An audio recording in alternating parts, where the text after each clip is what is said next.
अस्सलाम वालेकुम। आज हम डिस्कस करेंगे इंटेलिजेंस के बारे में। हम देखेंगे कि इंटेलिजेंस होती क्या है, इसके मेजर फैक्ट्स फिगर्स के बारे में हम डिस्कस कर लेंगे और उसके बाद हम देखेंगे कि मेजर थेरीज इंटेलिजेंस की कौन सी हैं। इंटेलिजेंस क्या होती है? Intelligence is basically our ability to learn from our experiences. Like आप ने पास्ट में आपका कोई एक्सपीरियंस रहा, फ्यूचर में वो कहते हैं ना, मोमन एक सुराख से दो दफ़ा नहीं डसा जाता। तो ये वही वाली बेसिकली अगर आप इसको देखना चाहो तो आपका एक एक्सपोजर हुआ, एक्सपीरियंस हुआ किसी चीज़ को लेके, तो उससे आपने कितना सीखा और लेटर ऑन उसके बेस पे क्या आप फ्लेक्सिबिलिटी शो कर पा रहे हो या नहीं, ये आपकी इंटेलिजेंस है। ठीक है, वैसे तो इंटेलिजेंस को डिफरेंट लोगों ने डिफरेंट तरह से एक्सप्लेन किया, लेकिन basically it is our ability to reason logically. आप लॉजिक को इस्तेमाल करते हुए रीज़न कर पाते हैं या नहीं कर पाते हैं। आप एब्स्ट्रैक्टली सोच सकते हैं या नहीं। लाइक आपके सामने चीज़ मौजूद नहीं है, लेकिन इसके बावजूद आप उसके बारे में, उसके डिफरेंट एस्पेक्ट्स, डिफरेंट एंगल्स को लेके आप सोच पा रहे हो या नहीं। उर्दू में इसे कहते हैं तजरीदी फ़िक्र। तो आप एब्स्ट्रैक्टली सोच पा रहे हो या नहीं, ये भी आपकी इंटेलिजेंस में आती है चीज़। इसके अलावा आप कोई प्रॉब्लम फेस करते हो तो क्या आप उस प्रॉब्लम को इफ़ेक्टिवली सॉल्व कर पाते हो या नहीं कर पाते हो, ये आपकी वो कैपेसिटी इंटेलिजेंस कहलाती है। ठीक है, इसके अलावा आप जब न्यू किसी सिचुएशन में गए हो तो उस न्यू सिचुएशन में आपकी अडेप्टेबिलिटी की जो सलाहियत है वो भी इंटेलिजेंस में आती है। और जब आप आपने कोई नॉलेज गेन किया, कोई इल्म हासिल किया, और रियल लाइफ सिचुएशन में क्या आप उस हासिल किए हुए नॉलेज को पर्पसफुली इस्तेमाल कर पाते हो या नहीं, ये भी आपकी इंटेलिजेंस है। अगेन मैं इसको थोड़ा सा रिवाइज कर देती हूँ। Intelligence is our ability to learn from our experience. इसमें हम देखते हैं कि कोई बंदा लॉजिकली रीज़न कर पा रहा है या नहीं, एब्स्ट्रैक्टली सोच पा रहा है या नहीं, राइट। इसके अलावा प्रॉब्लम्स इफ़ेक्टिवली सॉल्व कर सकता है एक शख्स या नहीं।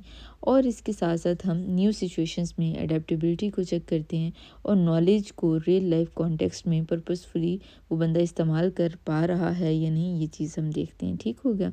अब हम देख लेते हैं क्लासिकल डेफिनेशंस इंटेलिजेंस की, जो कि मशहूर नफ्सियादानों ने दी हमें। अल्फ्रेड बिने जो पहला बंदा है जिसने इंटेलिजेंस टेस्ट बनाया फ्रांस में, उसने जो इंटेलिजेंस की डेफिनेशन दी, that was our ability to जज well, reason well and understand well. क्या कह रहे हैं कि इंटेलिजेंस क्या है? हमारी चीज़ों को अच्छे तरीके से जज करने की एबिलिटी इंटेलिजेंस कहलाती है। रीज़न वेल मतलब अच्छे तरीके से किसी चीज़ के बारे में रीजनिंग कर पाने की जो एबिलिटी है, सोच सकने की जो एबिलिटी है, समझ सकने की जो एबिलिटी है, इसे हम इंटेलिजेंस का नाम देते हैं। ठीक है बेटा, 1905 में ये बेसिकली डेफिनेशन दी गई, बिकॉज उसने 1905 के राउंड अबाउट ही अपना इंटेलिजेंस का जो पहला टेस्ट था बच्चों की, उनको वो डिस्टिंग्विश करने के लिए कि कौन से बच्चों को ज़्यादा अटेंशन चाहिए और कौन से बच्चों को नहीं, ये उसने उस टाइम पे अपना टेस्ट बनाया था और उस टेस्ट के साथ ही उसने ये डेफिनेशन दी। ठीक है, again according to Alfred Binet, intelligence is our ability to जज well, reason well and understand well. ये तीन लफ्ज़ अगर आपको याद हो जाते हैं तो ये आपकी डेफिनेशन है। ठीक है, जज well, reason well and understand well. Second definition बेटे है डेविड वेक्स्टर की। इन्होंने 1944 में डेफिनेशन दी। उन्होंने कहा intelligence is our global capacity to act purposefully, think rationally and deal effectively with the environment. क्या है कि हम जब पर्पसफुली कोई काम कर पाते हैं या एक्ट कर पाते हैं, रैशनली हम सोच सकते हैं जब, और इन्वायरमेंट के साथ इफ़ेक्टिवली हम जब डील कर पाते हैं, तो इस चीज़ को हम क्या नाम देते हैं बेटा? इंटेलिजेंस का। ठीक है, और ये डेफिनेशन किसने दी है? डेविड वेक्स्टर ने। अगेन बेटे मैं रिपीट कर रही हूँ डेफिनेशंस को, बहुत इंपॉर्टेंट है। इंटेलिजेंस पे किसी भी तरह का सवाल आता है, वो थेरीज पूछ रहे हैं तब भी आपने डेफिनेशन लिखनी है, वो डेफिनेशन पूछ रहे हैं तब तो डेफिनेशन लिखनी ही लिखनी है। वो अगर ये भी पूछते हैं कि इंटेलिजेंस को मेजर कैसे किया जाता है, तो भी आपने इंटेलिजेंस की डेफिनेशन लिखनी है। ठीक है, अल्फ्रेड बिने के मुताबिक intelligence is our ability to जज well, reason well and understand well. और डेविड वेक्सलर के मुताबिक intelligence is our global capacity to act purposefully, think rationally and deal effectively with environment. Act purposefully, think rationally and deal effectively with environment. Okay, I hope कि अब तक कि आपको थोड़ा सा आपके जहन में इसका ये इम्प्रिंट हो गई होंगी। आगे मूव ऑन करते हैं बेटे। जो फर्स्ट इंटेलिजेंस टेस्ट है, मैंने अभी आपको बताया कि वो बिने साइमन स्केल कहलाता है। 1905 में बनाया गया और इसमें बेसिकली मकसद ये था कि वो बच्चे जिन्हें ज़्यादा एकेडमिक सपोर्ट की ज़रूरत है उन बच्चों को आइडेंटिफाई किया जा सके और उनको ज़्यादा अलग करके उनका सेक्शन बना के उन बच्चों को ज़्यादा अटेंशन पे की जा सके। आईक्यू का जो बेटा ओरिजिनली फॉर्मूला था that was mental as over chronological age into 100। यहाँ पे मेंटल एज आपकी जहनी उम्र है कि आप किस लेवल के सवालों को हल कर पा रहे हो बेटा। क्रोनोलॉजिकल एज आपकी वो उम्र है जो बायोलॉजिकल एज जिसे हम नाम देते हैं कि आप इस टाइम पे 20 साल के हो, 25 साल के हो, 18 साल के हो, 5 साल के हो, तो वो आपकी जो रियल एज है वो बेटे क्रोनोलॉजिकल एज कहलाती है। और इन दोनों को जब हम डिवाइड करते हैं तो उसके बाद हम इसे जब 100 से मल्टीप्लाई कर देंगे, ये चीज़ क्या कहलाएगी बेटा? IQ. IQ is basically mental as, यानी किस लेवल के सवालों को हल कर पा रहे हो, ओवर बेटा chronological age into 100। Modern IQ test use deviation IQ. ठीक है, अब ये डेविएशन आईक्यू क्या होता है बेटा, ये हम आगे जाके डिस्कस करेंगे बेटा। आईक्यू की बेटा अगर आप देखो डिस्ट्रीब्यूशन, ये ना एक पूरा ये आईक्यू की ना बेटा एक आप ये कह लो कि ग्राफ पे आप इसे शो कर सकते हो। अगर आप देखोगे वहाँ पे तो एक तो बेटा मीन आईक्यू वहाँ पे 100 आपको नजर आएगा। लाइक एक एवरेज बंदे का जो इंटेलिजेंस का स्कोर होता है वो होता है बेटे 100। और बेटा वहाँ पे ग्राफ पे आपको नज़र आएगा कि आईक्यू के जो पॉइंट्स हैं ना उनमें जो फ़र्क है वो 15 स्टैंडर्ड डेविएशन का होता है। अब आपने परेशान नहीं हो जाना स्टैंडर्ड डेविएशन का नाम सुन के बेटे। साइकोलॉजी में ये स्टैंडर्ड डेविएशन स्टैटिस्टिक्स में कैलकुलेट की जाती है, तो ये इंशाल्लाह जब हमारा टॉपिक आएगा इनको कैलकुलेट करने का तब इंशाल्लाह हम देख लेंगे। ठीक है, और आप लोगों ने बेटा मुझे रिमाइंड करवाने, हम थोड़ा सा इस चीज़ को हम देखेंगे, स्टैट के पार्ट को थोड़ा सा हम डिस्कस लाजमी करेंगे। ठीक है, बिकॉज़ ये पार्ट है आप लोगों के सिलेबस का। Standard deviation is equal to 15। इसके अलावा बेटा आपको ये पता होना चाहिए कि जो बेटा 100 में से 68 लोग जो हैं वो 85 to 115 की जो रेंज है बेटा इसके दरमियान लाई करती हैं। उनकी इंटेलिजेंस इतनी होती है, 85 से लेके 115 के दरमियान उनकी इंटेलिजेंस का लेवल रहता है बेटा। और बेटा जो 95% स्कोर होता है वो तकरीबन 70 to 130 के दरमियान लाई करता है। ठीक है बेटा, लाइक अब देखें ना हमने ज़्यादा एरिया अब हम यहाँ पे कवर कर रहे हैं तो इसमें ज़्यादा लोग आ गए। इसके अलावा बेटा जो गिफ्टेड रेंज होती है वो लोग जो बहुत ज़्यादा इंटेलिजेंट होते हैं बेटा, वो 130 से ज़्यादा जब आपका स्कोर आएगा तो ये इंडिकेट करेगा कि आप ज़्यादा स्पेशल या गिफ्टेड रेंज में जा रहे हैं। अगेन मैं रिपीट कर देती हूँ बेटा, अगर आप कोई भी इंटेलिजेंस टेस्ट लेंगे, किसी भी इंटेलिजेंस जगह पे जाके अपना इंटेलिजेंस मेजर करवाएंगे टेस्ट के थ्रू, तो आपकी इंटेलिजेंस बेसिकली उसका एक स्कोर निकलेगा बेटा। और हमने ना एक एवरेज स्कोर निकाला वो होता है 100, और हम कंपैरिजन करते हैं कि 100 से आप कितना ऊपर हो या कितना नीचे हो। जितना 100 से ज़्यादा ऊपर जाते जाओगे उतने ज़्यादा आप इंटेलिजेंट होगे बेटा, जितना 100 से नीचे आते जाओगे उतना आप कम इंटेलिजेंट होगे। तो ये मीन आईक्यू हमारा होता है 100। और 100 से 115 के दरमियान जो लोग होते हैं वो तकरीबन नॉर्मल होते हैं बेटा। तो जो 115 से 130 के दरमियान होते हैं उनकी इंटेलिजेंस जो है बेटा वो कंपैरेटिवली हाई होती है। फिर 130 से 145 के दरमियान जो होते हैं वो बहुत एक्स्ट्रा ऑर्डिनरी लोग होते हैं, उनकी इंटेलिजेंस काफ़ी ज़्यादा होती है। ठीक है, गिफ्टेड रेंज में वो लोग चले जाते हैं। तो 130 से ऊपर अगर आपकी इंटेलिजेंस का स्कोर या आईक्यू स्कोर चला जाता है तो मतलब आप गिफ्टेड हो। और अगर आप 100 से बेटा नीचे आ जाते हो तो फिर मतलब आप की जो इंटेलिजेंस है वो उसी लिहाज से कम होती जाएगी। ठीक है बेटा, अब हम थोड़ा आगे मूव ऑन करते हैं बेटा और हम थेरीज देखते हैं इंटेलिजेंस। थेरीज से बेटा क्या मतलब होता है, थेरीज का एक्सप्लेनेशन। तो इंटेलिजेंस के एक्सप्लेनेशन डिफरेंट लोगों ने डिफरेंट तरह से निकाले। हम देखते हैं सबसे पहले स्पेयरमैन ने इंटेलिजेंस को किस तरह से डिफ़ाइन किया। स्पेयरमैन ने 1904 में कहा कि इंटेलिजेंस 2 कंपोनेंट्स पे मुश्तमिल होती है। 2 कंपोनेंट्स कौन से होते हैं बेटा, एक जी फैक्टर होता है, एक एस फैक्टर होता है। अब नाम सुन के परेशान नहीं हो जाना बेटा।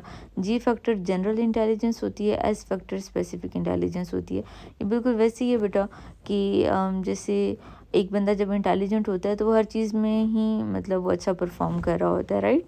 वो कोई भी काम करेगा वो उसे अच्छा ही करेगा, चाहे वो पढ़ाई कर रहा है, चाहे वो घर के काम कर रहा है, चाहे वो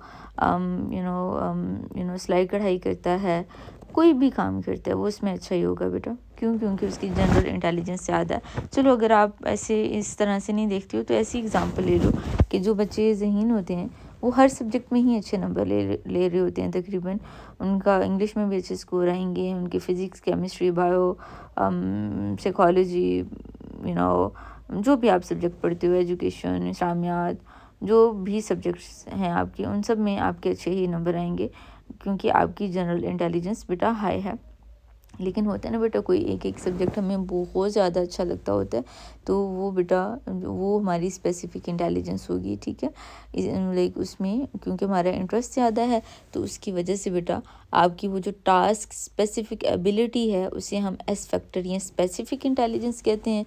और जो बेटा आपकी ओवरऑल जो आपकी एबिलिटी है हर काम को अच्छा करने की, उसे बेटा हम जी फैक्टर का नाम देते हैं। ठीक है, अगेन चार्ल्स स्पेयरमैन ने इसे प्रपोज किया 1904 में और उसने कहा कि इंटेलिजेंस में 2 कंपोनेंट होते हैं, एक जी फैक्टर होता है जिसे हम जनरल इंटेलिजेंस कहते हैं।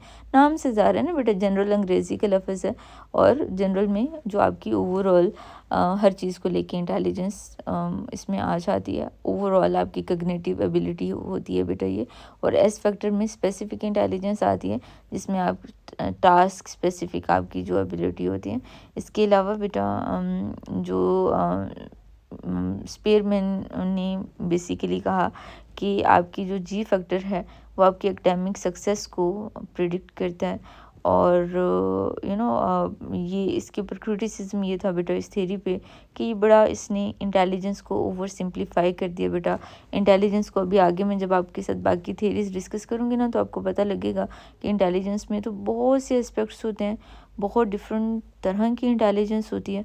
तो ये तो अगर मैं सिर्फ ऐसे 2 डिवीजन्स बना लूँ और कहूँ कि एक जनरल है एक स्पेसिफिक है तो ये तो बड़ा हमने ओवर सिंप्लीफाई कर दिया। इंटेलिजेंस बड़ा एक कम्प्लेक्स एक चीज़ होती है तो इसे हम इतना सिंपल टर्म्स में इसकी कम्प्लेक्सिटी को हम कैप्चर नहीं कर सकते बेटा। इसके अलावा बहुत बेटा मल्टीपल टाइप की इंडिपेंडेंट टैलेंट्स होते हैं, इसमें उन्हें भी इग्नोर किया गया, राइट। आगे चलते हैं बेटा। थर्स्टोन आया। थर्स्टोन की जो इंटेलिजेंस की थ्योरी है बेटा उसमें उसने ना 7 प्राइमरी एबिलिटीज़ को आइडेंटिफाई किया। इसने कहा कि सिंगल जी फैक्टर नहीं होता और बेसिकली हमारे इंटेलिजेंस में 7 प्राइमरी एबिलिटीज़ होती हैं जो कि मिल के हमारी इंटेलिजेंस को बना रही होती हैं बेटा। मैं इस वीडियो में इनकी डिटेल में नहीं जाऊंगी। इंशाल्लाह मेरी कोशिश होगी कि ये जितनी भी थ्योरीज़ हैं इन सब थ्योरीज़ को एक एक करके मैं डिटेल में आपके साथ इन सब पे अलग अलग वीडियो बना दूं ताकि जो बच्चे इंटरेस्टेड हों डिटेल जानना चाह रहे हों वो डिटेल वीडियो वो देख सकें। अगर मैं इस वीडियो में बेटा इनकी डिटेल कवर करने की कोशिश करूँगी तो ये वीडियो बहुत लंबी हो जाएगी। इसीलिए बेटा मैंने यहाँ पे सिर्फ मेन नाम लिखे हुए हैं कि थर्स्टोन ने कौन कौन सी जो टाइप्स हैं एबिलिटीज़ की उन्हें उसने आइडेंटिफाई किया। कौन कौन सी टाइप्स थी बेटा उसके मुताबिक।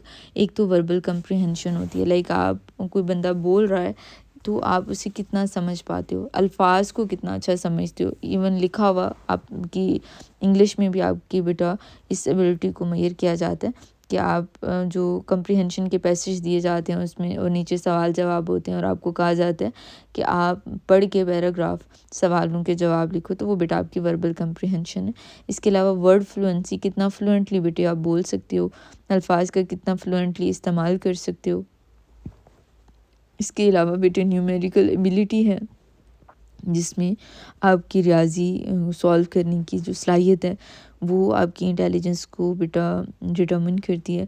स्पेशल विजुअलाइजेशन, स्पेशल विजुअलाइजेशन क्या होती है बेटा, अब ये स्पेशल वो दूसरे वाला स्पेशल नहीं है, ये स्पेशल SPATIAL वाला स्पेशल है बेटा। और ये बेटा जो डायरेक्शंस होती हैं ना उनसे रिलेटेड ये लफ्ज़ होता है स्पेशल। इसमें लाइक होता है ना कुछ लोगों की एबिलिटी बहुत ज़्यादा होती है कि वो बाज़ार में जाते हैं, उन्हें डायरेक्शंस का बड़ी अच्छी याद रहती है, उन्हें पता रहता है फ़लाँ साइड से हम आए थे, फ़लाँ साइड पे हमने जाना है। तो ये जो बेटा स्पेशल विजुअलाइजेशन की सलाहियत है ये भी हमारी इंटेलिजेंस को इंडिकेट करती है। एसोसिएटिव मेमोरी बेटा हमारी परसेप्चुअल स्पीड, इंडक्टिव रीजनिंग, ये जो बेटा एसोसिएटिव मेमोरी, एसोसिएशन का लफ्ज़ एसोसिएट करने से निकला, लाइक जब हम दो चीज़ों को आपस में उनको पेयर करके उनको मेमोराइज़ कर पाते हैं तो वो उनकी वो जो पेयरिंग है वो बेटा एसोसिएटिव मेमोरी में आती है। परसेप्चुअल स्पीड बेटा किसी चीज़ को अंडरस्टैंड करने की, परसीव करने की हमारी स्पीड कितनी तेज़ है, कितनी तेज़ी से हम किसी चीज़ को समझ पाते हैं, अंडरस्टैंड कर पाते हैं, वो बेटा हमारी परसेप्शन की। मैंने बताया था ना परसेप्शन का क्या मतलब होता है, मीनिंग देना। तो परसेप्चुअल स्पीड किसी चीज़ को मीनिंग देने की हमारी स्पीड कितनी तेज़ है बेटा, ये बेसिकली वर्किंग मेमोरी का एक एस्पेक्ट बेटा बन जाता है। इसके अलावा इंडक्टिव रीजनिंग है बेटा, तो इंडक्टिव रीजनिंग में हम बेसिकली ये रीजनिंग की दो टाइप्स होती है ना बेटा, डिडक्टिव और इंडक्टिव। डिडक्टिव में क्या होता है बेटा, आप डिफरेंट पॉइंट्स से होते हुए डिफरेंट पॉइंट्स का कंपैरिजन करते हुए एक सिंगल पॉइंट पे आते हो, ठीक है। जैसे जितने भी परिंदे हैं उन सब के पर हैं, चिड़िया एक परिंदा है इसलिए चिड़िया के भी पर होंगे, तो मैं इतने ढेर सारे परिंदों से एक परिंदे पे आ गई, तो ये बेटा डिडक्टिव रीजनिंग है। और इंडक्टिव रीजनिंग में क्या होता है बेटे, ये आपकी क्रिएटिव एबिलिटी होती है बेसिकली इंडक्टिव रीजनिंग। इससे आप एक बेसिकली एक चीज़ से आप ज़्यादा सारी चीज़ों को कंक्लूड करते हो। मिसाल के तौर पे चिड़िया एक परिंदा है उसके पर हैं, कौवा एक परिंदा है उसके पर हैं, तो इसका मतलब ये है कि बाकी भी जितने परिंदे होंगे उन सब के भी पर होंगे, ठीक है। तो आप एक आध एग्जांपल से ज़्यादा सारे जो आप कह लो केस सिनेरियोज़ हैं उन्हें आप इन्फर कर पाते हो। लेकिन ओवरऑल इंडक्टिव रीजनिंग बेटा आपकी क्रिएटिव थिंकिंग को कहते हैं। अच्छा, इसमें एवेल्यूएट अगर हम करें थर्स्टोन की थ्योरी को, अगेन थर्स्टोन की थ्योरी में बेटा कितनी प्राइमरी एबिलिटीज़ हैं, 7 हैं। Verbal comprehension, word fluency, numerical ability, spatial visualisation, associative memory, perceptual speed and inductive reasoning. बेटा इट इज़ वेरी इंपॉर्टेंट कि आप इनको एज इट इज़ याद करें। ये ना हो कि इंडक्टिव रीजनिंग की जगह पे इंडक्टिव स्पीड लिख के आ जाओ, ठीक है। इनको याद करो फिर उसके बाद इन्हें ज़ुबानी लिखो। वैसे तो आसान है, देखो एक तो अंग्रेज़ी वाला एस्पेक्ट है कि आपने लफ्ज़ लिखे और जो सेंटेंसेस लिखे हुए उन्हें आप समझ पा रहे हो। उसके अलावा बेटा वर्ड्स फ्लुएंसी कि आप कितनी आसानी से चीज़ों अल्फाज का इस्तेमाल कर पाते हो, ये दोनों बेटा वर्बल या लफ्ज़ों के बारे में। फिर बेटा रियाजी का कि आपकी कितनी अच्छी एबिलिटी है, राइट। और फिर बेटा डायरेक्शंस आपकी कितनी अच्छी हैं।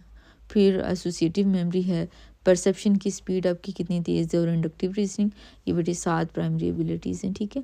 तो बाद की स्टडीज़ में पता चला कि ये जो 7 एबिलिटीज़ हैं इनका भी आपस में काफ़ी कोरिलेशन है। तो जो थर्स्टोन ने बात की थी ना कि कोई सिंगल जी फैक्टर नहीं होता, तो जब इसके अपने ही इन 7 एबिलिटीज़ में कोरिलेशन मिलेगा तो इट्स मीन कि इनके पीछे भी एक जनरल फैक्टर मौजूद है, राइट। कि इनमें से अगर आप किसी एक चीज़ में बेहतर हो ना बेटा तो लाइकली चांसेस आर कि आप बाकियों में भी काफ़ी बेहतर ही परफॉर्म करोगे। सो अगेन बजाय इसके कि ये जो स्पेयरमैन की थ्योरी को रिजेक्ट कर पाता, इसकी थ्योरी ने भी स्पेयरमैन की थ्योरी को एक इन वन वे और अनदर सपोर्ट ही किया, बिकॉज बाद की स्टडीज़ में इसके इन 7 फैक्टर्स में भी कोरिलेशन नज़र आया, ठीक है, which suggest existence of higher order G. Anyways बेटा आगे हम मूव ऑन करते हैं, कैटल की थ्योरी को देख लेते हैं। कैटल ने ये कहा कि इंटेलिजेंस 2 तरह की होती है, एक बेटे होती है फ्लूइड इंटेलिजेंस और दूसरी होती है क्रिस्टलाइज्ड इंटेलिजेंस। बेटे फ्लूइड इंटेलिजेंस बेटा अच्छा, अब ये नाम आपने याद रखना है। कैटल बेटा 2 थे, एक रेमंड कैटल है बेटा, ये अभी इसने ये इंटेलिजेंस की थ्योरी जो दी है ये रेमंड कैटल ने दी है, ठीक है। तो आपने नाम प्लीज़ पूरा याद रखना है, क्योंकि कैटल साइकोलॉजी में 2 हैं और दोनों की बहुत ज़्यादा इंपॉर्टेंट कंट्रीब्यूशंस हैं। रेमंड कैटल ने क्या काम किया बेटा, इंटेलिजेंस की थ्योरी दी है। इसने कहा इंटेलिजेंस 2 तरह की होती है, एक फ्लूइड है, एक क्रिस्टलाइज्ड है। अब ये बड़ा इंटरेस्टिंग और बड़ा आसान सा कॉन्सेप्ट है बेटा। फ्लूइड इंटेलिजेंस क्या होती है, जब बेटे आप किसी नई सिचुएशन में जाते हो, किसी ऐसी चीज़ को बेटा एक्सपीरियंस करते हो जो आपने पहले ना की हो, जो आपने पहले ना देखी हो, बड़ा कोई नई सिचुएशन है और वहाँ पे कोई मसला आ जाता है और आपको वो प्रॉब्लम सॉल्व करना हो, तो वहाँ पे जो आपकी प्रॉब्लम सॉल्विंग की कैपेबिलिटी है उससे वो किस वजह से है बेटा, वो फ्लूइड इंटेलिजेंस की वजह से होगी, ठीक है। इसमें आप लॉजिकल रीजनिंग का इस्तेमाल कर रहे होते हो, ठीक है, और प्रॉब्लम सॉल्व कर रहे होते हैं नोवेल सिचुएशंस में। नोवेल सिचुएशंस कौन सी होती हैं बेटा, नई सिचुएशंस, ऐसी सिचुएशंस जहाँ जो आपने पहले एक्सपीरियंस नहीं की हुई हैं, ठीक है। और ये वाली एबिलिटी बेटा आपकी 20 से 30 साल की उम्र में पीक पे होती है, ठीक है। इसके बाद ये आहिस्ता आहिस्ता बेटा डिक्लाइन करना स्टार्ट कर देती है। इसके अलावा बेटा क्रिस्टलाइज इंटेलिजेंस दूसरी टाइप है जो कैटल ने प्रपोज की थी। अगेन पूरा नाम क्या, Raymond cattle, RAYMOND, Raymond cattle. इन्होंने जो बेटा क्रिस्टलाइज्ड इंटेलिजेंस प्रपोज किया उसमें इन्होंने कहा कि बेटे हम सारी ज़िंदगी इंफॉर्मेशन इकट्ठी भी तो करते हैं ना, इन्फॉर्मेशन हम एक्वायर करते रहते हैं, नॉलेज हम हासिल करते हैं, तो वो जो वोकैब है हमारी एक्सपीरियंस बेस्ड लर्निंग है, जो नॉलेज हम हासिल कर रहे होते हैं वो सारे का सारा बेटा हमारा जो इकट्ठा होता जाता है ना, उसकी वजह से भी तो बाज़ औक़ात हम अपने मसले मसाइल हल करते हैं ना, राइट। तो उस नॉलेज की वजह से जो हम मसले हल कर रहे होते हैं उसे हम क्या नाम देते हैं, क्रिस्टलाइज्ड इंटेलिजेंस का। और ये उम्र के साथ साथ बढ़ती है, ज़ाहिर है जितनी ज़्यादा उम्र होगी उतना ज़्यादा आपका एक्सपीरियंस होगा, उतना ज़्यादा नॉलेज होगा आपके पास, और उसकी वजह से आपकी ये वाली इंटेलिजेंस वक्त के साथ साथ बढ़ती है। ऑन द कॉन्ट्रेरी बेटा फ्लूइड इंटेलिजेंस वक्त के साथ साथ क्या होती है, कम होती जाती है। डेवलपमेंटल चेंजेस इन इंटेलिजेंस बेटा ये कैटल की ही थ्योरी की ये बेटा अगली स्लाइड है। फ्लूइड इंटेलिजेंस बेटा मैंने अभी आपको बताया कि ग्रेजुअली अडल्टहुड के बाद डिक्लाइन करना स्टार्ट हो जाती है, जबकि क्रिस्टलाइज इंटेलिजेंस वक्त के साथ साथ बेटा क्या होती है, इंक्रीज होती है, बढ़ती है। और ये बेटा हमारी कैटल की थ्योरी होगी। इसके बाद मज़ीद आगे चलते हैं बेटा, one of the most interesting theories of intelligence अब आगे हम डिस्कस करेंगे। अच्छा, ये इस थ्योरी को ना मैंने अलग से एक वीडियो बना के ऑलरेडी डिस्कस किया हुआ है, बड़ी शॉर्ट सी वीडियो होगी बेटा, मे बी मेरे ख्याल में एक या शायद 1.5-2 मिनट की वीडियो होगी, लेकिन उसमें मैंने बड़ा एक प्रैक्टिकल वे में टूल्स को इस्तेमाल करते हुए कुछ सिंबॉलिक आप ये कह लें कि पजल्स वगैरह को यूज़ करते हुए मैंने इस थ्योरी को एक्सप्लेन किया है। लाइकली चांसेस आर कि अगर आप वो देखेंगे तो आपको ज़्यादा अच्छी समझ आ जाएगी। मज़ीद भी बेटा मेरी कोशिश होगी कि मैं इस पे एक और कम्प्रिहेंसिव वीडियो भी बनाऊं लेटर ऑन गिलफर्ड थ्योरी पे, क्योंकि ये बहुत इंटरेस्टिंग और बहुत इम्पोर्टेंट थ्योरी है बेटे। गिलफर्ड ने क्या कहा, इसने कहा कि आप तो बात कर रहे हो ना, कोई कह रहा है 2 फैक्टर पे मुश्तमिल होती है, कोई कह रहा है 7 पे होती है। इसने कहा जी नहीं, ना 2 पे होती है ना 7 पे होती है। इंटेलिजेंस के जो फैक्टर्स हैं या इंटेलिजेंस की जो एबिलिटीज़ हैं वो 120 होती हैं। बाद में इसने कहा नहीं भी 120 नहीं होती हैं जी, 120 से भी ज़्यादा होती हैं। कितनी होती हैं जी, 150 होती हैं। तो इसने तो गाली मुका दी ना, इसने कहा कि जी ये तो 150 के करीब होती हैं, हमारी इंडिपेंडेंट एबिलिटीज़ होती हैं। इसने ना बेसिकली बेटा 3 डायमेंशंस दी, 3 तरह की इसने कहा कि डायमेंशंस होती हैं इंटेलिजेंस की, और जब उनका आप आपस में उनकी पेयरिंग करते हो तो उनकी पेयरिंग की वजह से 150 इंडिपेंडेंट एबिलिटीज़ बनती हैं। तो कौन सी वो 3 डायमेंशंस है बेटा, ऑपरेशंस, कंटेंट एंड प्रोडक्ट, ठीक है। ऑपरेशन क्या होता है बेटा, वो चीज़ें जो आप अपने माइंड में जो भी काम कर रहे होते हो वो चीज़ें बेटा ऑपरेशन कहलाते हैं। जैसे आपकी सोचें हैं, आपकी मेमोरी है बेटा, दिमाग में हो रही है ना, माइंड की गेम है। मेमोरी, तो ये बेटा ये ऑपरेशन में की कैटेगरी में आएगी। आपकी डाइवर्जेंट थिंकिंग है बेटा, ये भी ऑपरेशन में आएगी, ठीक है। तो ऑपरेशन हर वो चीज़ जो कि आप अपने दिमाग में परफॉर्म कर पा रहे हो। इसके अलावा बेटा दूसरी जो डायमेंशन है इंटेलिजेंस की अकॉर्डिंग टू गिलफर्ड, वो है बेटे कंटेंट। कंटेंट में क्या है बेटा, बाहर से जो भी इंफॉर्मेशन आपको मिल रही है, आप देखते हो बेटा, उससे भी आपको इन्फॉर्मेशन मिलती है, सुन के भी मिलती है, बिहेवियरल फॉर्म में भी होती है, सिंबॉलिक फॉर्म में भी होती है इन्फॉर्मेशन बेटे। तो वो जितना भी कंटेंट आपको बाहर से मिल रहा है बेटा, वो क्या कहलाता है, वो बेटे कंटेंट कहलाता है। और ये कंटेंट बेटा दूसरी डायमेंशन है इंटेलिजेंस की। और जो तीसरी डायमेंशन है इंटेलिजेंस की बेटे, वो है प्रोडक्ट। प्रोडक्ट में बेटा जो आपने बाहर से इंफॉर्मेशन मिली, आपने उसको दिमाग में उसके ऊपर काम किया और उसके बाद बेटा आपने एक नतीजा अखज़ कर लिया, ऐसे ही होता है ना। तो वो जो बेटा आप नतीजा अखज़ कर रहे हो, उसे हम प्रोडक्ट का नाम देते हैं, ठीक है। वो प्रोडक्ट किसी भी तरह से हो सकता है, वो आप एक यूनिट फॉर्म में भी प्रोडक्ट निकाल सकते हो, दो चीज़ों का रिलेशनशिप आपने निकाल लिया, वो भी प्रोडक्ट कहलाएगा। सिस्टम ट्रांसफॉर्मेशंस बेटा ये डिफरेंट तरह की होती हैं, इनकी बेटा डिटेल इंशाल्लाह आपको मिल जाएगी चैनल पे अगर आप देखेंगे दूसरी वीडियो। तो contribution and criticism of Gilford, क्या कंट्रीब्यूशन है, इन्होंने डाइवर्जेंट थिंकिंग को, क्रिएटिविटी को इंट्रोड्यूस करवाया। और क्रिटिसिज्म इस पे ये है बेटा कि बहुत कम्प्लेक्स मॉडल है। आप देखो 120 एबिलिटीज़ जो कि इंडिपेंडेंट है, ये बेटा इनको समझना एक मुश्किल काम है। इसीलिए ये कहा जाता है कि ये एक तो बहुत कॉम्प्लेक्स मॉडल है और उसके साथ साथ इससे मेजर करना, एम्पिरिकली इससे मेजर करना बहुत मुश्किल काम है। मज़ीद आगे चलते हैं बेटा, स्टर्नबर्ग की थेरी देख लेते हैं। स्टर्नबर्ग की बेटा ट्रायर्किक थेरी है। अब ट्रायर्किक थेरी से क्या मुराद होगा, क्या लगता है इसके कितने कंपोनेंट होंगे? बिल्कुल बेटा 3 होंगे। ट्राई है ना बेटा, ट्राई का मतलब क्या होता है 3। तो स्टर्नबर्ग ट्रायर्किक थेरी में को किसने प्रपोज किया बेटा? ज़ाहिर है स्टर्नबर्ग नाम ऊपर लिखा हुआ है, तो इसे किसने प्रपोज किया होगा बेटा? स्टर्नबर्ग नहीं किया होगा, पूरा नाम था उनका रॉबर्ट स्टर्नबर्ग। उन्होंने कहा कि इंटेलिजेंस 3 तरह की होती है, एक होती है बेटे एनालिटिकल, दूसरी होती है क्रिएटिव और तीसरी कौन सी होती है बेटा? प्रैक्टिकल, ठीक है। ये प्रैक्टिकल वाला जो पॉइंट है ना बेटा, ये बहुत इंपॉर्टेंट है, ठीक है। स्टर्नबर्ग की थ्योरी के बारे में अक्सर सवाल MCQs में भी कर लिया जाता है और ये पूछा जाता है कि प्रैक्टिकल इंटेलिजेंस किसने इंट्रोड्यूस करवाई? तो किसने करवाई बेटा? स्टर्नबर्ग ने करवाई। उसने कहा एक तो एनालिटिकल टाइप होती है इंटेलिजेंस की। एनालिटिकल में क्या होता है, ज़रा जैसे रियाजी के सवाल आप हल कर रहे होते हो या एकेडमिक जो प्रॉब्लम सॉल्विंग आप कर रहे होते हो बेटा, वो एनालिटिकल इंटेलिजेंस को यूज़ करते हुए आप करते हो।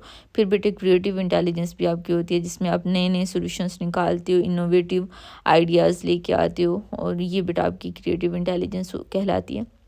और तीसरी टाइप है बेटा प्रैक्टिकल, जो कि स्ट्रीट स्मार्टनेस है बेटा। मिसाल के तौर पे हम आप उनको जो चीज़ें अवेलेबल हैं उनको यूज़ करते हुए आप मसले मसाइल हल कर लेते हो। इंटेलिजेंस यही होती है ना बेटा, मसले हल करने की सलाहियत को इंटेलिजेंस कहते हैं। एबिलिटी टू जज well, reason well, understand well. और इसके अलावा बेटा आपकी जो एबिलिटी है मसले मसाइल हल करने वाली, वो बेटा इंटेलिजेंस कहलाती है। तो ये बेटा प्रैक्टिकल, अब मिसाल के तौर पे आपने कील लगाना है, तो आपको हथौड़ी नहीं मिल रही है और आपको एक ईंट नज़र आ गई है, आप क्या करोगे? ईंट उठा के कील लगा लोगे, तो बेटा ये आपकी प्रैक्टिकल इंटेलिजेंस कहलाएगी, ठीक है। कि जो चीज़ें अवेलेबल हैं उनको इस्तेमाल करते हुए मसला हल करना। आगे चलते हैं बेटा, ये बेटा मैंने आपको बताया कि बहुत इम्पोर्टेंट थ्योरी है और इसमें बेटा आपकी जॉब परफॉर्मेंस की सक्सेस को ये प्रेडिक्ट करती है। और ये अडेप्टेबिलिटी को, ये वाली बेटा इंटेलिजेंस की जो थ्योरी है ये एम्फसाइज करती है अडेप्टेबिलिटी पे। ज़रा हमने प्रैक्टिकल इंटेलिजेंस की बात की, स्ट्रीट स्मार्टनेस की बात की, क्रिएटिविटी की बात की, तो ये बेटा इस लिहाज से बहुत ये इम्पोर्टेंट है क्योंकि ये रियल वर्ल्ड सक्सेस को डिटर्मिन करती है, ठीक है। कि ज़ाहिर एक बंदा जितनी चीज़ें अवेलेबल हैं उन्हें इस्तेमाल करते हुए कोई भी मसला हल कर पा रहा है अगर, तो मतलब वो बंदा तो सक्सेसफुल है ना लाइफ में, वो तो फिर कोई भी मसला हल कर लेगा। तो ये बेटा आपकी जो रियल वर्ल्ड सक्सेस है उसे ये थ्योरी बेटे एक्सप्लेन करती है। कौन सी theory? Sternberg triarchic theory. Again कौन सी बेटा, कितनी टाइप्स हैं इसकी? ट्रायर्किक थ्योरी है 3, इसमें इंटेलिजेंस की टाइप्स दी गई हैं। कौन कौन सी बेटा? Analytical, creative and practical. Analytical academic problem solving को बेटा एक्सप्लेन करती है, क्रिएटिव इनोवेशन एंड अडेप्टेबिलिटी को, और प्रैक्टिकल बेटा स्ट्रीट स्मार्टनेस एबिलिटी को, ठीक है। चलें बेटा आगे चलते हैं। गार्डनर की बेटा थ्योरी को हम देख लेते हैं, which is one of the most interesting and significant theory. जिसमें आप ये कह लो कि इंडिविजुअल डिफरेंसेस को बड़े अच्छे तरीके से एक्सप्लेन किया गया। और इसमें लाइक देखो ना, हम पहले ज़माने में क्या हमारी कंसेप्शन होती थी कि जो बच्चा एकेडमिकली बेहतर है बस वही इंटेलिजेंट है, जिससे रियाजी के सवाल नहीं हल करने आते हैं, जिसे वो कैब नहीं अच्छी आती है, वो इंटेलिजेंट नहीं है। लेकिन इस थेरी ने आके उन सारी कॉन्सेप्शंस को चैलेंज किया। इस थेरी ने क्या कहा, इसने कहा कि 8 तरह की इंटेलिजेंस होती है भाई। ज़रूरी नहीं कि एक बंदा अगर अच्छा एकेडमिकली परफॉर्म नहीं कर रहा तो उसकी बाकी वो किसी और एस्पेक्ट लाइफ के में अच्छा परफॉर्म नहीं कर पाएगा।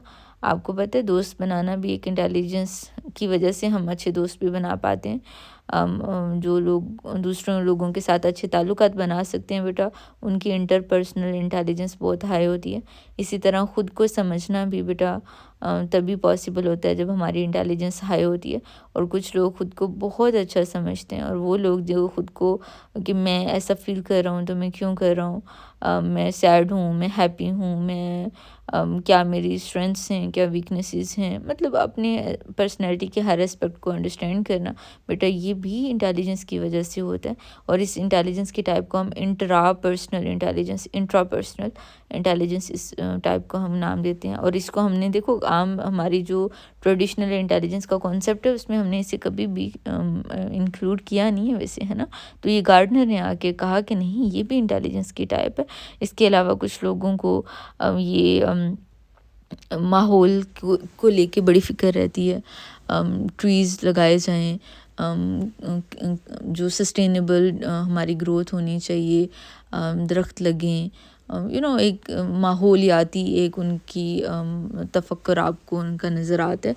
तो उनकी भी बेटा इंटेलिजेंस एक पर्टिकुलर हाई होती है, जिसकी वजह से वो इतना अच्छा माहौल के बारे में सोच पाते हैं। तो उनकी कौन सी इंटेलिजेंस हाई होती है बेटा, नेचुरलिस्टिक इंटेलिजेंस उनकी हाई होती है, ठीक है। इसी तरह कुछ लोगों को की बॉडी मूवमेंट्स बड़ी अमेजिंग होती हैं। ये जितने भी बेटा डांसर्स होते हैं उनकी अगर आप देखें तो बहुत एक अमेजिंग उनकी बॉडी कोऑर्डिनेशन होती है, हैंड मूवमेंट और उसके साथ साथ लाइक उनकी जितनी भी बॉडी मूवमेंट्स होती हैं बड़ी एक कोऑर्डिनेटेड, एक उनमें आपको फ़्लो नज़र आता है। तो वो भी बेटा इंटेलिजेंस उनकी एक पर्टिकुलर हाई होती है, जिसकी वजह से वो इतना अच्छा और इतना बेस्ट परफॉर्म कर पाते हैं। कौन सी इंटेलिजेंस हाई होती है बेटा, उनकी बॉडीली काइनेस्थेटिक इंटेलिजेंस उनकी हाई होती है। इसी तरह हम जैसे मैंने पहले भी आपके साथ डिस्कस किया था, जब मैंने बेटे आपके साथ ये डिस्कस किए थे थर्स्टोन की एबिलिटीज़, तो उसमें मैंने आपको क्या बताया था, स्पेशल विजुअलाइजेशन एक टाइप होती है इंटेलिजेंस की बेटा। तो जो स्पेशल इंटेलिजेंस है बेटा, उसमें क्या होता है, क्या बताया था मैंने आपकी बेटा जो ओरिएंटेशन की या डायरेक्शंस को अंडरस्टैंड करने की जो सलाहियत होती है वो हाई होती है। म्यूज़िकल इंटेलिजेंस बेटे, इसमें म्यूज़िक को समझने की, म्यूज़िक क्रिएट करने की जो एबिलिटी होती है बेटा आपकी, वो इस इंटेलिजेंस की वजह से होती है। और लॉजिकल मैथमेटिकल यानी रियाजी का आना और लिंग्विस्टिक अगैन वर्बल इंटेलिजेंस से रिलेटेड ये चीज़ चली जाएगी, ठीक है बेटा। तो ये 8 तरह की इंटेलिजेंस होती है जो गार्डनर ने कही कि हर बंदे को दूसरे से डिस्टिंग्विश करती है। आपकी कोई और इंटेलिजेंस हाई हो सकती है, मेरी कोई और इंटेलिजेंस हाई हो सकती है। तो इसीलिए अगर कोई भी बच्चा ऐसा है जो नहीं एक पर्टिकुलर फील्ड में अच्छा परफॉर्म कर पा रहा, तो कभी भी उसे ये नहीं समझना चाहिए कि मैं तो मैं एक फेलियर हूँ या मैं अच्छा लाइफ में कामयाब नहीं हो सकता। मे बी आप की कोई और एबिलिटी आपको दूसरों से कहीं ज़्यादा आगे लेके जाने की आप उसकी पोटेंशियल हो और आप किसी और चीज़ में ज़्यादा माहिर हों, ठीक है। तो अपनी जो स्किल्स हैं उन्हें आपने खुद या अपनी जो इंटेलिजेंस की टाइप है उससे आपने खुद आइडेंटिफाई करना होता है, ठीक है। वो कहते हैं ना कि हम कभी भी एक मछली को उसके दरख्त पे चढ़ने की सलाहियत से पहचान नहीं सकते, राइट। अगर आप ये समझेंगे कि मछली तभी इंटेलिजेंट होगी जब वो दरख्त पे चढ़ पाएगी, तो आप मछली को सारी ज़िंदगी एक इडियट ही समझते रहेंगे, राइट, क्योंकि वो दरख्त पे नहीं चढ़ सकती है। आप अगर मछली को उसके पानी में तैरने की सलाहियत की बदौलत अगर आप उसको देखेंगे तो आपको मछली से ज़्यादा इंटेलिजेंट शायद कोई और चीज़ नज़र ही नहीं आएगी। तो तो इसीलिए हर एक चीज़ की डिफरेंट कैपेबिलिटीज़ होती हैं। एनीवेज बेटा आगे चलते हैं। इसका बहुत ज़्यादा इम्पैक्ट है गार्डनर की थ्योरी का एजुकेशन सिस्टम में। पर्सनलाइज्ड लर्निंग को इनकरेज इसकी बेसिस पे किया जाता है। बेटा ये जो आप लोगों को सब्जेक्ट चेंज करवाए जाते हैं, बार बार कहा जाता है देखो आपका इंटरेस्ट है सब्जेक्ट में नहीं है, ये सारे इसी वजह से कहा जाता है कि हम लोग देख रहे होते हैं कि आप लोगों की एक पर्टिकुलर सब्जेक्ट में आप लोगों का इंटरेस्ट किस लेवल का है, आप उसमें अच्छा परफॉर्म कर सकते हो या नहीं कर सकते हो। तो हम आपको यही बेसिकली समझाने की कोशिश कर रहे होते हैं कि आप अगर नहीं एक सब्जेक्ट में आपका इंटरेस्ट डेवलप हो रहा तो क्यों खुद को टॉर्चर करते रहना। तो कोई बेटा वो नहीं है ना, आपको अगर नहीं अच्छा लग रहा तो चेंज कर लो, ठीक है, वो रखो जो आपको पसंद है, हमेशा सब्जेक्ट वो रखना चाहिए। एनीवेज बेटा इसकी बदौलत फिर हमने पर्सनलाइज्ड लर्निंग को इनकरेज किया और क्रिटिसाइज़ किया लिमिटेड एम्पिरिकल वैलिडेशन को। इसका क्रिटिसिज्म है बेटा कि इसकी एम्पिरिकल वैलिडेशन नहीं है। आप एम्पिरिकली साइंटिफिक मेथड को इस्तेमाल करते हुए इसे मेजर नहीं कर सकते हो। इसके अलावा बेटा इसमें अगर आप देखें साइंटिफिकली इसे मेजर करना मुश्किल है। एम्पिरिकल वैलिडेशन साइंटिफिक रिगर का एब्सेंट होना सेम ही चीज़ है। एनीवेज बेटा बायोलॉजिकल बेसिस इंटेलिजेंस की, अच्छा कुछ लोग कहते हैं पहले ज़माने में वैसे ये कॉन्सेप्ट ज़्यादा था, आज के ज़माने में हम इसे इतना वैलिड नहीं समझते हैं, लेकिन फिर भी थोड़ा बहुत बेटा फ़र्क है, थोड़ा बहुत इफेक्ट रहता है। बेटा जिस बंदे का दिमाग ब्रेन साइज़ बड़ा होता है उसकी इंटेलिजेंस का लेवल ज़्यादा होता है। ये 100% बात दुरुस्त नहीं है, लेकिन बेटा थोड़ा बहुत कोरिलेशन होता है। अब अगर मैं आपको बताऊँ ना, कोरिलेशन की जो हाईएस्ट वैल्यू होती है ना बेटा वो होती है 1। ये भी हम आगे जाके पढ़ेंगे, जब स्टैट पढ़ेंगे ना मैं फिर आपको ये बताऊंगी। तो कोरिलेशन की हाईएस्ट वैल्यू कितनी होती है बेटा 1। लेकिन जितना 1 के करीब जाओगे, कैसे 1 के करीब कैसे जाओगे, 0.6, 0.7, 0.8, 0.9 और फिर 1, है ना। तो ये मतलब जितना 1 के करीब चीज़ वैल्यू होगी उतना ज़्यादा स्ट्रॉन्ग कोरिलेशन होगा। जितनी 1 के दूर दूर वैल्यू होगी लाइक 0.1, 0.2, 0.3 उतनी कम कोरिलेशन है, राइट। तो 0.3 to 0.4 कोरिलेशन बेटा होता है ब्रेन के साइज़ का आईक्यू के साथ, ठीक है। लाइक थोड़ा बहुत फ़र्क पड़ता है, ऐसा नहीं कि बिल्कुल ही नहीं पड़ता। तो पहले ज़माने में तो ये कहा जाता था 100% पड़ता है, लाइक 1 कोरिलेशन होता है। लेकिन आज हम जानते हैं कि ब्रेन साइज़ कुछ लोगों का बड़ा भी होता है, लेकिन इसके बावजूद वो इंटेलिजेंट नहीं होते, उनका आईक्यू इतना अच्छा नहीं होता। तो मतलब थोड़ा बहुत फ़र्क आता है, ज़्यादा नहीं आता। हमारा जो प्री फ्रंटल कॉर्टेक्स है बेटा वो बहुत इंपॉर्टेंट होता है। वो प्री फ्रंटल कॉर्टेक्स कौन सा एरिया होता है, वो जो हमारे फोरहेड में काउंट होता है। वो नहीं, नमाज के बाद अक्सर लोग अपने माथे के करीब हाथ रख के तो वो डिफरेंट वो विर्द वगैरह करते हैं। वो बेटा आप इसीलिए करते हैं क्योंकि वहाँ पे आपका प्रीफ्रंटल कॉर्टेक्स होता है और वो आपकी रीजनिंग में मदद दे रहा होता है, सोचने समझने की सलाहियत को बेटा वो डेवलप कर रहा होता है। इसके अलावा बेटे जिन लोगों की न्यूरल ट्रांसमिशन हाई होती है, अब न्यूरल ट्रांसमिशन क्या होती है, अब इसके सवाल का जवाब अब आप लोगों ने मुझे देना है, ठीक है। ये हम लोगों ने जब नर्वस सिस्टम वाला चैप्टर पढ़ा था तो उसमें हमने देखा था कि न्यूरल ट्रांसमिशन क्या होती है। ट्रांसमिशन का लफ्ज़ी मतलब क्या होता है, अब ये आप ही बताएंगे मुझे, ठीक है। तो ये बेटा जिन लोगों की न्यूरल ट्रांसमिशन ज़्यादा होती है, तेज़ होती है, उनका भी आईक्यू ज़्यादा हाई होता है, ठीक है। और इसके अलावा वर्किंग मेमोरी बेटे आप लोगों की जितनी ज़्यादा स्ट्रॉन्ग होती है ये उतना ज़्यादा आपकी इंटेलिजेंस ज़्यादा होती है। ये भी हम डिस्कस बेटे कर चुके हैं कि वर्किंग मेमोरी क्या होती है, और वर्किंग मेमोरी के स्ट्रॉन्ग होने की वजह से आपकी इंटेलिजेंस का लेवल हाई होता है, ज़्यादा ये स्ट्रॉन्गली लिंक करती है। नेक्स्ट बेटा हेरिडिटी वर्सेस इन्वायरमेंट। हेरिटेबिलिटी बेटा ज़्यादा होती है इंटेलिजेंस की, या फिर इन्वायरमेंट का असर इंटेलिजेंस पे ज़्यादा होता है। ये अगर देखा जाए तो बेटा कहा ये जाता है 50-50% असर होता है बेटा। हेरिटेबिलिटी तकरीबन 50 से 80% तक होती है, और लेकिन उसके साथ साथ बेटा लाइक अगर अम्मा अब्बा हमारे ज़हीन हैं तो लाइकली चांसेस आर के आप भी ज़हीन होंगे, ठीक है। लेकिन अगर अम्मा अब्बा ज़हीन थे लेकिन आपको प्रॉपर डाइट ही नहीं मिली, आपकी एजुकेशन क्वालिटी ही अच्छी नहीं है, आपने कोई अच्छा पढ़ाने वाला टीचर ही नहीं मिला आपको, सो आप जिस एरिया में रहते थे वहाँ पे बच्चे आपके सोशो इकोनॉमिक स्टेटस आपका ऐसा रहा कि उसकी बेसिस पे आपको ज़्यादा अच्छा एक्सपोजर नहीं मिल पाया। ये मतलब ये डिफरेंट चीज़ें होती हैं जो मिल के आपकी इंटेलिजेंस को डिटरमिन कर रही होती हैं, ठीक है। तो ये आपने थोड़े से इस चीज़ को ज़हन में रखना है। इंटेलिजेंस के बेटा कुछ टेस्ट हैं। अच्छा, ये इंटेलिजेंस के मेजरमेंट वगैरह ये हमने इंशाल्लाह अगली वीडियो में देखना है डिटेल में। ये वेज विस्क, ये इंटेलिजेंस को मेजर करने की जो स्केल्स हैं, ये जो टेस्ट हैं, ये बेसिकली वो हैं। इंशाल्लाह ये हम आगे डिटेल में देखेंगे, ठीक है। अभी के लिए वैसे अगर लॉन्ग क्वेश्चन आ जाते हैं इंटेलिजेंस के ऊपर, थेरीज पे आता है, तो आपने ये मेंशन लाजमी करना है कि इंटेलिजेंस के मेजर टेस्ट कौन से हैं। स्टैनफोर्ड बिनी का इंटेलिजेंस स्केल है और वेक्सटर अडल्ट इंटेलिजेंस टेस्ट है। और इसी तरह वेक्सटर ने बच्चों के लिए भी इंटेलिजेंस का टेस्ट एक बनाया था जिसे विस्क के नाम से जाना जाता है। अगेन आईक्यू के बारे में वैसे तो हमने ऊपर देख लिया था बेटा कि अब हमारा एवरेज आईक्यू कितना होता है बेटे, 100 होता है। और मैंने आपको बताया था 130 प्लस में जाओगे तो गिफ्टेड होगे। 90 से लेके 109 या 110 तक अगर आपके आईक्यू स्कोर है तो आप एवरेज हो बेटा। और अगर 120 टू 130 के दरमियान अगर आपका आईक्यू है तो आपकी सुपीरियर आईक्यू है, गिफ्टेड नहीं हो, सुपीरियर हो, ठीक है। 130 प्लस में चले गए तो फिर तो बेटा आप गिफ्टेड हो जाओगे।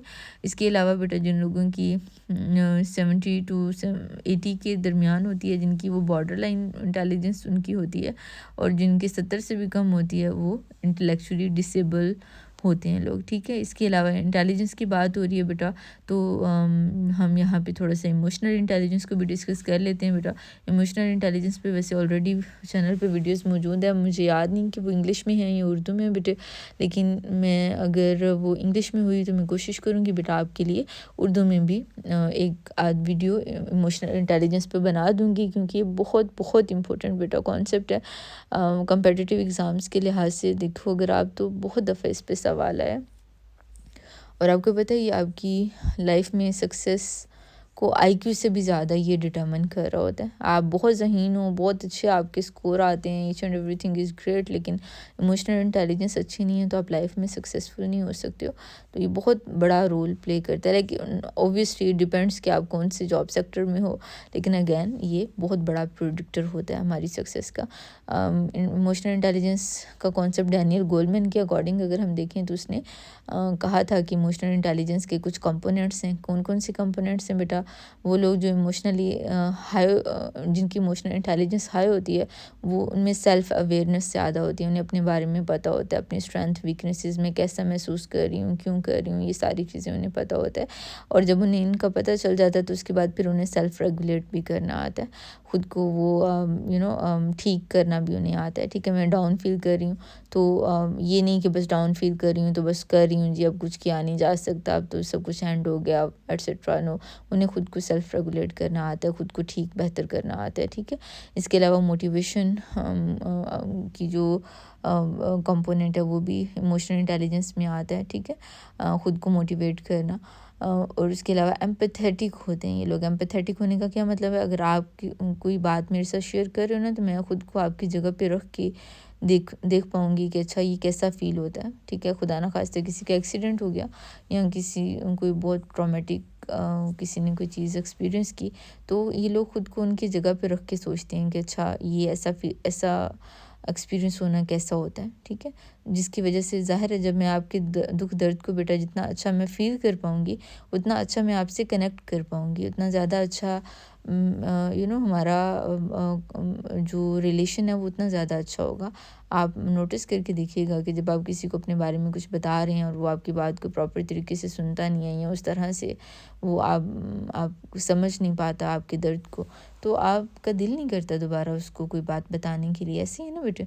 तो ये बेटे बहुत इम्पोर्टेंट चीज़ है कि आपकी जो एम्पैथेटिक स्किल्स हैं वो जितनी स्ट्रॉन्ग होंगी उतने ज़्यादा आप लोगों के साथ कनेक्ट कर पाओगे, और आपकी सोशल स्किल्स उतनी ज़्यादा बेटे इम्प्रूव होंगी। तो सोशल स्किल्स भी आपकी इमोशनल इंटेलिजेंस के कंपोनेंट में आती है।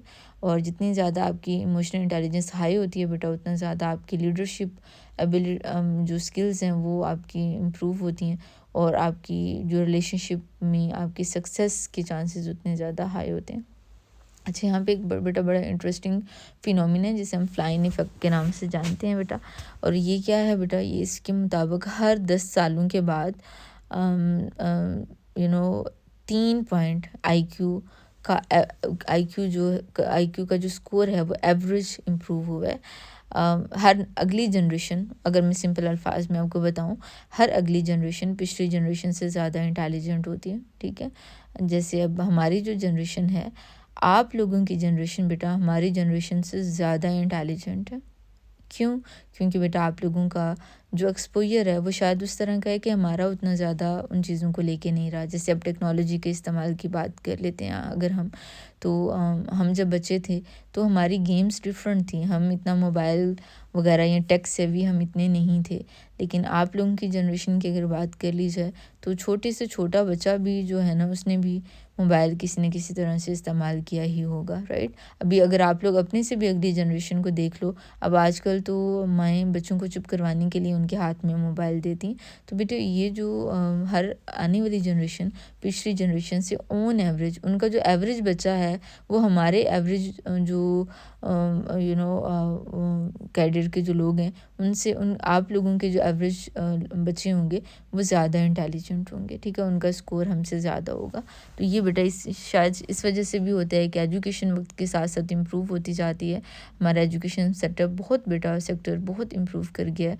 हमारे ज़माने में तो बेटा ये गवर्नमेंट सेक्टर आप ये समझ लें कि किसी खाते का ही नहीं था। लेकिन आजकल आप देखें जो प्राइवेट स्कूल्स हैं उनको टक्कर दे रहा है, राइट। अब जिस तरह से आप लोगों के टेस्ट होते हैं, हर हफ्ते में 2-2 टेस्ट हैं। अब बच्चों के फर्स्ट ईयर सेकेंड ईयर के अगर आप देखते हो तो जिस तरह से उनके टेस्ट अब गवर्नमेंट की तरफ से सख्ती है कि बच्चों के लिए जाएँ, प्रॉपर वाले पीटीएम्स कंडक्ट किए जाएँ, ईच एंड एवरीथिंग जो प्राइवेट स्कूल्स में प्रैक्टिस की जाती थी वो अब हमारे भी यहाँ पे करवाई जा रही है, बल्कि ज़्यादा बेहतर तरीके से करवाई जा रही। तो ये एजुकेशन की इम्प्रूवमेंट, खाने पीने के चीज़ों को देख लें अगर आप, तो वो थोड़ा वक्त के साथ साथ लोगों में अवेयरनेस बढ़ रही है और लोग थोड़ा न्यूट्रिशनस जो फूड है उसे वो प्रायोरिटाइज़ कर रहे हैं। ये चीज़ें बेटा, ये हमारा इन्वायरमेंट बहुत कम्प्लेक्स होता जा रहा है। टेक्नोलॉजी, आर्टिफिशियल इंटेलिजेंस, अब हम लोगों ने जो थीसिस लिखे थे हमारे ज़माने में, या जो असाइनमेंट्स हुआ करती होती थी, हम 2-2 3-3 दिन लगा के पता नहीं कितने सोर्सेज को कंसल्ट करके हम एक प्रेजेंटेशन बनाते थे। अभी आपको बनानी पड़े, आप ऐसे 1 मिनट लगाओगे और आपकी वो प्रेजेंटेशन चैटजीपीटी से बन जाएगी। तो ये बेटा डिफरेंट चीज़ें हैं जिनकी वजह से हम ये फ्लाइन इफेक्ट जो है वो ये नज़र आता है आपको कि हर अगली जनरेशन पिछली जनरेशन से ज़्यादा इंटेलिजेंट होती है। हर 10 साल के वक्फे का जो है ना बेटा, जो बच्चा मुझ से 10 साल छोटा होगा वो बच्चा, उसका जो वो अगर अदरवाइज़ आप ये देखें कि वो हमारे जो नॉर्मल बच्चा है उसकी निस्बत उसका स्कोर 3 पॉइंट हाई होगा, ठीक है। कंपैरिजन अगर हम कर लें मेजर थेरीज़ का बेटा, अगेन क्विक कंपैरिजन, स्पेयरमैन ने सिंगल फैक्टर की बात की। उसने वैसे सिंगल की तो नहीं बात की, उसने 2 फैक्टर की बात की, स्पेशल और जनरल इंटेलिजेंस की बात की उसने। लेकिन ओवरऑल बेटा सिंगल जनरल फैक्टर की स्पेयरमैन ने बात की। थर्स्टॉन ने 7 प्राइमरी एबिलिटीज़ की बात की। कैटल ने फ्लूइड एंड क्रिस्टलाइज इंटेलिजेंस की बात की। गिलफोर्ड ने गाली में कहा दी थी, उन्हें क्या 120 एबिलिटीज़ होती हैं। कितनी होती हैं? 120। बाद में उसने कहा नहीं जी 120 भी काटने हाले, उसने मज़ीद बढ़ा दिया। उसने कहा ये 120 से कहाँ पे पहुँचा दिया, उसने कहा 150 एबिलिटीज़ होती हैं आपकी। फिर स्टर्नबर्ग की बात कर लेते हैं, उसने 3 बेटे इंटेलिजेंस की टाइप्स बताई। उसने कहा एनालिटिकल, क्रिएटिव एंड प्रैक्टिकल, ये 3 होती हैं। और गार्डनर ने बेटे 8 मल्टीपल इंटेलिजेंस की थ्योरी प्रपोज़ की। क्रिटिकल एवैल्यूएशन कर लेते हैं, कोई एक सिंगल थ्योरी बेटा इंटेलिजेंस को बेहतर तरीके से एक्सप्लेन नहीं कर पाती, इसीलिए हम बेटे एक इक्लेक्टिक अप्रोच लेके चलते हैं, मल्टी डायमेंशनल और डायनेमिक व्यू लेके चलते हैं इंटेलिजेंस का। साइकोमेट्रिक जो बेटा फोकस है, अगर हम उसकी बात कर लें, जो कि आगे जाके हमने पढ़नी भी हैं बेटा, मेजरमेंट की जो हैं वो पढ़नी है हमने आगे जाके, इंटेलिजेंस को मेजर किस तरह से किया जा सकता है, तो बेटा वो साइकोमेट्रिक अप्रोच होती है जो कि मेजरमेंट पे फोकस करती है। कॉग्निटिव में बेटा मेंटल प्रोसेसेस पे फोकस किया जाता है। बायोलॉजिकल में ब्रेन मैकेनिज्म्स पे फोकस किया जाता है, ठीक है बेटा। तो बाकी ये है बेटा, मैंने आपको ऊपर बताया कि हमारी जो वर्किंग मेमोरी होती है वो वर्किंग मेमोरी लाइक जो जिसको इस्तेमाल करते हुए बेटा आप दिमाग में ऑपरेशंस कर पाते हो, परफॉर्म कर पाते हो, राइट। वो बेटा आपकी वर्किंग मेमोरी है। लाइक जब अगर मैं आपको कहूँ 2+2 आप मुझे फ़ौरन बताओगे 4। अभी आपने कोई कॉपी पेंसिल लेके तो नहीं बैठे हो ना, दिमाग में ही आपने ये ऑपरेशन किया। तो ये बेटा आपकी वर्किंग मेमोरी की वजह से पॉसिबल हो पाया। तो आपकी वर्किंग मेमोरी कितनी अच्छी है, वो उतना ज़्यादा आपका आईक्यू हाई होता है, ठीक है। इसके अलावा बेटा जब जो लोग बायलिंगुअल होते हैं, लाइक जो 2 या 2 से ज़्यादा ज़ुबानें बोल सकते हैं, उनकी कॉग्निटिव फ्लेक्सिबिलिटी हाई होती है और उसकी वजह से उनकी इंटेलिजेंस भी ज़्यादा होती है। म्यूज़िक ट्रेनिंग की वजह से बेटा हमारी स्पेशल एबिलिटी इंक्रीज़ होती है। आपकी स्पेशल इंटेलिजेंस जो है, हमने ऊपर पढ़ा स्पेशल इंटेलिजेंस बेटा गार्डनर की थ्योरी में भी हमने पढ़ा, और ऊपर हमने जो थर्स्टोन की थ्योरी है 7 प्राइमरी एबिलिटीज़, उसमें भी हमने इसे पढ़ा। तो ये भी बेटे इम्प्रूव होती है जब आपको म्यूज़िक ट्रेनिंग करवाई जाती है। और इसके अलावा बेटा हमने ऊपर बात की कि इंटेलिजेंस में जीन्स और इन्वायरमेंट दोनों का रोल होता है। So that was it for today's video बेटा। आई होप कि ये वीडियो आपके लिए हेल्पफुल रही होगी बेटा। इफ़ सो वीडियो को लाइक कीजिएगा प्लीज़, बिकॉज़ इससे थोड़ा सा हेल्प मिलती है बेटा। वीडियोस जो रेलिवेंट जो लोग हैं जिन्हें ये टॉपिक चाहिए होता है बेटा, ये उनके सामने वीडियो पहुंचाने में ये चीज़ हेल्प करती है। तो बाकी बेटा अगर आप मेरे स्टूडेंट्स में से कोई बच्चा ये कोई और है जो वीडियो देख रहा है, लाइक जो नहीं है मेरे स्टूडेंट्स में से नहीं है जो बच्चा, तो वो अगर चाहे बेटा मेरे पेड सेशंस भी होते हैं कम्पिटिटिव एग्ज़ाम के, ख़ास तौर पे अगर आप प्रिपरेशन कर रहे हैं CSS PMS में, अगर आपने साइकोलॉजी को ऑप्ट किया हुआ है, आप एक कम्प्रिहेंसिव एक अप्रोच चाह रहे हो जहाँ पे आपको एक ही जगह पे सारी चीज़ें कवर करवा दी जाएँ, तो आप बेटा इसके लिए मेरा पेड सेशन भी ज्वाइन कर सकते हैं।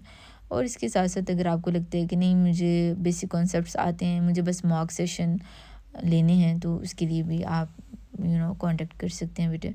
इनफैक्ट अगर लेक्चरर टेस्ट के लिए भी तैयारी कर रहे हैं तो उसके लिए भी बेटे मैं मॉक सेशन उसके लिए भी कंडक्ट करती हूँ। MCQs बेस्ड वो वाले मॉक सेशन होते हैं, ठीक है। तो आई होप कि ये वीडियो आपके लिए हेल्पफुल रही होगी बेटा। इंशाल्लाह मुलाकात होती है अगली वीडियो में। अंटिल नेक्स्ट टाइम, अल्लाह हाफिज़।